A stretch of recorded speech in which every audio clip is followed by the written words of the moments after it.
Carl Patrice, bonjour. Bon retour à l'émission. Hey, bonjour Caroline. Et ce n'est pas pour chialer que tu es là ce matin. C'est quoi? Ce n'est pas pour chialer que tu es là ce matin. Les auditeurs des Matins éphémères se souviendront de tes billets d'humeur mémorables. Oui, Dieu sait que du matériel pour chialer en ce moment, il y en aurait. Je ne parle pas d'immigration. Non! Non, de la température, du carnaval. Non. On va plutôt parler de contes pour la famille, des contes... De fées? De fées, oui. Et de contes de fées musicaux, ça se dit pas, là, mais des contes de fées avec de la musique. C'est intéressant que tu amènes le problème de la terminologie. Bonjour, mesdames et messieurs. Nous allons parler, n'est-ce pas, d'un spectacle que je fais avec un pianiste qui s'appelle Denis Leblond. Et c'est un spectacle piano-récitant. C'est le deuxième qu'on fait. Et effectivement, il a fallu pour nous trouver un terme. On hésite encore. Moi, j'aime bien concert narré. Ah, c'est joli. C'est pas laid. Ouais. Concert narré. Oui, mais enfin, bon. Mais comment vous l'avez appelé? Moi, j'avais spectacle famille de contes. Oui, ça, spectacle famille de contes. Ça tourne les coins ronds un peu, là. Ben non, ça veut dire que ça, c'est le mot. C'est le mot qu'a utilisé la personne qui a acheté le spectacle, c'est-à-dire la ville de Lévis. Là, on le fait 2 fois là dans les semaines qui s'en viennent. On le fait ce dimanche à Lévis et le 8 mars, on le fait à Saint-Augustin. Et c'est... Des contes de... Là, ce sera des contes de fées. Ouais, là, ce sera des contes de fées. Oui, là, ce sera des contes de fées. C'est Ma Mère Loi. Ma Mère Loi, c'est... Il faudrait que je revisite contes, mes classiques. Ma Mère Loi, j'ai fait oui. Puis là, quand j'y pense, mais qu'est-ce que ça raconte? D'abord, là, ça, c'est... on y reviendra, mais enfin, l'histoire de pourquoi ça s'appelle Ma Mère Loi est tout à fait...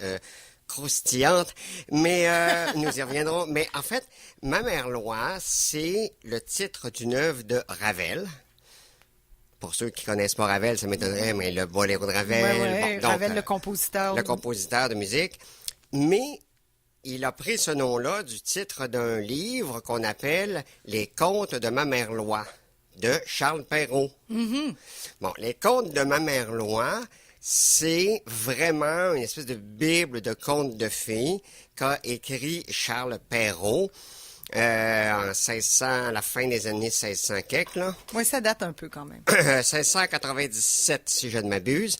Et toujours est-il que Perrault, là-dedans, a écrit plein de contes de fées. On dit les contes de Ma Mère Loi, les gens savent vaguement ce que c'est. Je demande au public, je demande aux enfants, parce que ça s'adresse surtout aux enfants premier cycle du primaire, là, vraiment jeunes. Connaissez-vous les contes de Ma Mère Loi? Zéro, nada, personne dit rien. Là, je leur demande, connaissez-vous Peau d'âne, Le Petit Pousset, Barbe Bleue, La Belle au Bois dormant, Le Chaperon Rouge, Le Chaboté, Cendrillon? Évidemment, tout le monde connaît tous ces contes-là. Mais ce sont les contes de Ma Mère Loi de Charles Perrault. Ma Mère Loi étant un personnage qui lui servait pour raconter ces histoires-là, on suppose. Écoute, puisque tu veux la vérité. Oui.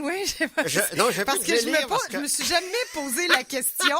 Puis là, tu m'amènes toujours dans des sphères, dans des chemins où je suis obligée de me poser des questions et te la renvoyer, cette fameuse question. Tu m'obliges à entrer dans... J'ai écrit un mini billet d'humeur que je ne lis pas toujours à la fin du spectacle. Ça dépend s'il y a beaucoup de parents ou non. Oui, parce que c'est pour les parents aussi. Alors voici. Ça, c'est le bout que je vais probablement pas faire en fin de semaine. Ça fait que c'est une exclusivité pour ce KRL. L'expression conte de Ma Mère Loi est écrite sur la couverture du recueil de contes de 1699 de Charles Perrault, plus tard magnifiquement illustré par Gustave Doré. On l'a retenu comme le titre. Est-ce à cause de son caractère énigmatique, Conte de Ma Mère Loi? Toujours est-il que ce n'est pas le titre du célèbre petit livre qui est en fait Histoires ou contes du temps passé avec des moralités. Conte de Ma Mère Loi est en réalité le plus bref des contes de Perrault. Il est écrit pendant la période que l'on a appelée la querelle des classiques et des modernes. Les modernes étant menés par Charles Perrault et les classiques menés par Boileau. Nicolas Boileau, théoricien à l'intransigeance passionnée qui attaque les auteurs de mauvais goût. Oui. On lui doit le fameux traité du sublime et du merveilleux dans le discours. Or, une croyance populaire prétend prétendait que les oies mutilaient les petits garçons, sous le sous-titre Conte de ma mère loi serait une allusion à l'impuissance de Boileau, lequel en réalité n'a pas été, comme de mauvaises langues le prétendent, été castré par un oiseau de basse-cour, mais non, il fut opéré selon les règles de l'art à l'âge de 11 ans.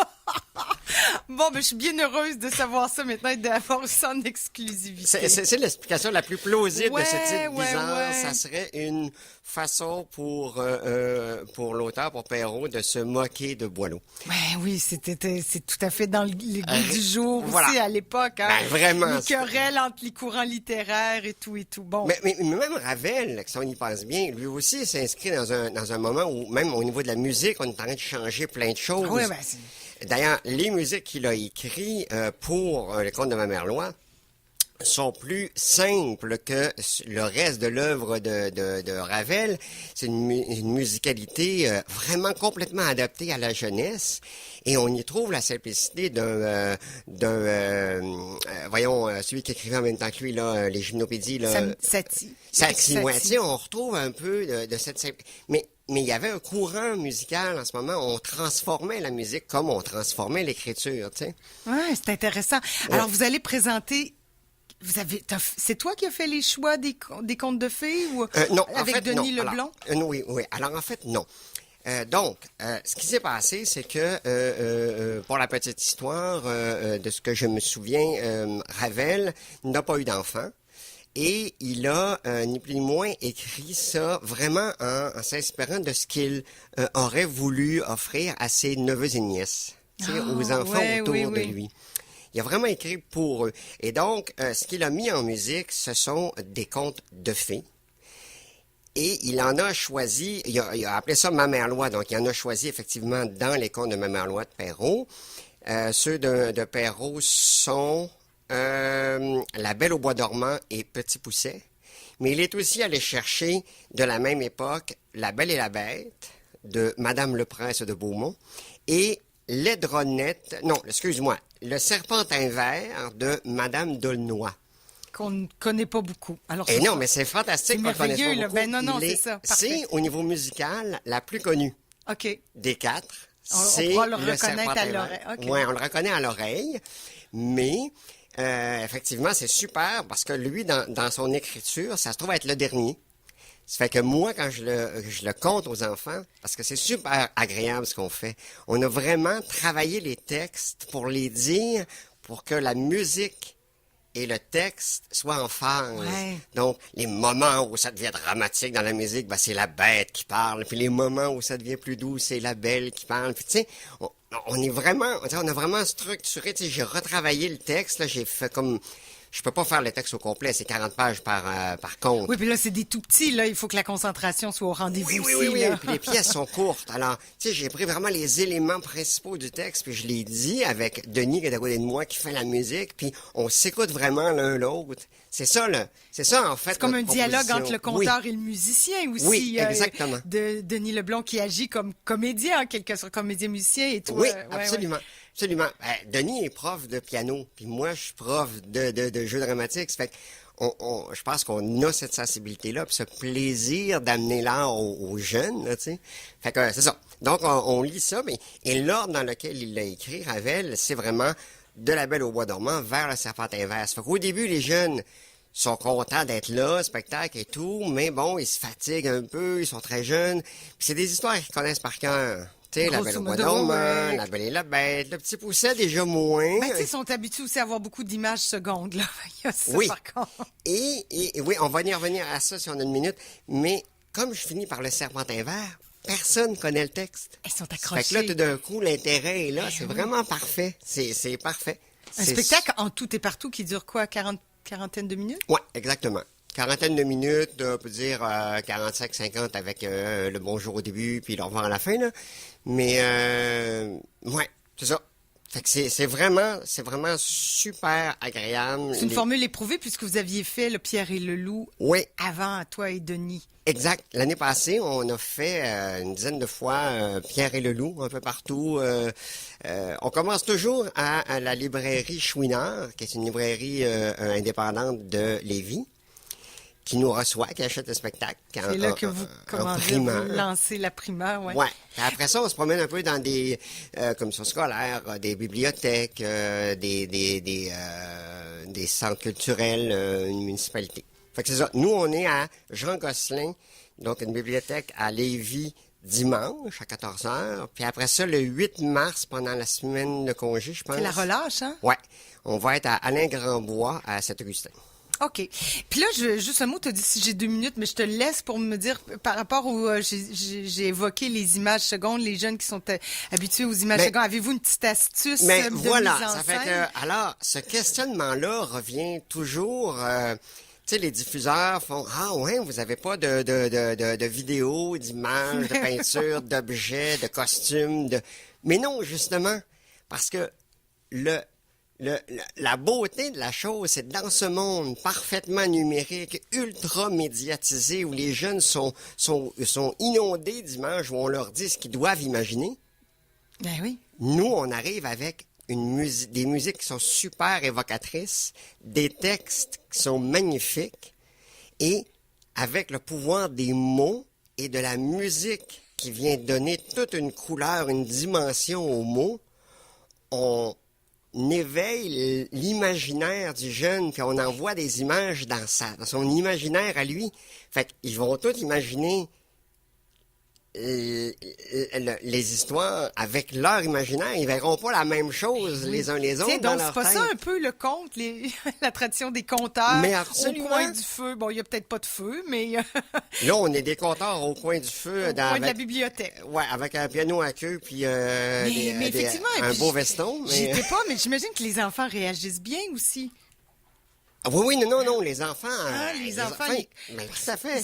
Faut leur faire confiance aussi. Hein. Mais ils ont une tellement. imagination débordante, puis ils sont Tellement. capables d'avoir les images, là, pas obligés de tout leur mâcher. Puis, Ça fait que là, à la différence de Pierre Leloup, on a fait un gros effort. Denis a fait imprimer de magnifiques images qui ont été préparées par... Ah, malheureusement, j'ai oublié son nom. Notre... un graphiste qui nous a préparé de magnifiques images pour chaque conte. Alors qu'on a une très belle image pour chaque conte que je vais dévoiler au début de chaque conte. Mais ça s'arrête là. Le reste, c'est dans leur imaginaire. Ah, wow! Ouais. Carl, donc, rendez-vous à Lévis dimanche prochain. Oui. Rappelle-moi donc, là, je l'ai, j'ai tellement... C'est Bibliothèque Alain Grandbois. Alain Grandbois. Non, ça c'est le ça, c'est vendredi le 8 mars. Bibliothèque Jean Gosselin, donc dans le quartier Charny de Lévis. Entrée gratuite si on a sa carte, évidemment, de la bibliothèque. La bibliothèque ou 5 $ en argent comptant si vous n'êtes pas du secteur avec la carte. Puis ça, c'est à 14h dimanche qui arrive. Une belle matinée. Puis on suivra les tournées. J'imagine que ça peut se promener, ces spectacles-là. Ben c'est oui, l'avantage, oui, hein, non, aussi absolument. de C'est ne super pas avoir facile. du numérique, C'est des drôle. écrans géants, puis des... Parce que quand on a fait Pierre et Leloup, je me suis rendu compte qu'à peu près dans les mêmes mois, il y a l'Orchestre symphonique de Québec qui a aussi fait Pierre et Leloup. Sauf que l'Orchestre symphonique, je veux dire, c'est un orchestre au complet, là. C'est dur à déplacer. Non, Nous autres, tu on te est déplaces. deux. On peut aller partout. Vous Ouais. avez un piano, on va prendre votre piano. Vous n'avez pas, on va traîner un clavier. Mais c'est ça qui est le fun. On peut merveilleux. n'importe quelle école qui nous écoute, là, personne qui travaille dans une école. oui, il y a là, des professeurs qui nous on peut écoutent. aller dans n'importe quelle école, n'importe quelle bibliothèque, n'importe quel centre culturel. De même, on est deux à déplacer. On a tout le matériel, clé en main. Puis si on le demande, on a une demande spéciale pour les adultes. Tu pourras nous lire ton billet d'humeur. En demande spéciale. Absolument, seulement. aucun problème. Je peux même vous faire une autre version si vous voulez. Nous n'entrons pas dans les détails. Merci beaucoup, Carl-Patrice Dupuis. C'était un plaisir. Hey, à bientôt. On se retrouvera à un moment donné. 8h33 minutes. Éric Lamirande s'en vient dans quelques minutes.